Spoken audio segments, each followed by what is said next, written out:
নুপুরের দাম 1000 টাকা হতে পারে, কিন্তু তার স্থান হয় পায়ে।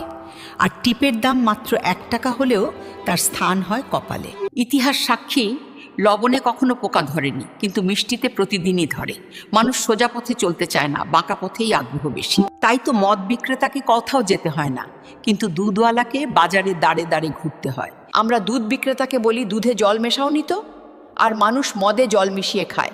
আজ পর্যন্ত মানুষকে এতটুকুই চিনলাম। কচু পাতা দেখেছেন নিশ্চয়ই, উপরে সবুজ আর ভেতরে চুলকানিতে ভরা। ঠিক তেমনি কিছু মানুষ আছে, বাইরে থেকে দেখতে ভীষণ সুন্দর, পরিপাটি, কিন্তু ভেতরটা আবর্জনায় ভরা। সাপ দুধ খেয়ে বিষ উগরে দেয়, আর গরু ঘাস খেয়েও দুধ দেয়। সুতরাং দোষটা খাবারের নয়, পার্থক্যটা স্বভাবের। নিজের যোগ্যতা নিয়ে কখনো অহংকার করবেন না। মনে রাখবেন, পাথর কিন্তু নিজের ওজনের জন্যই জলে ডুবে যায়। কি আজব দুনিয়া জানেন? যার চোখে ঘুম আসে তার কাছে ভালো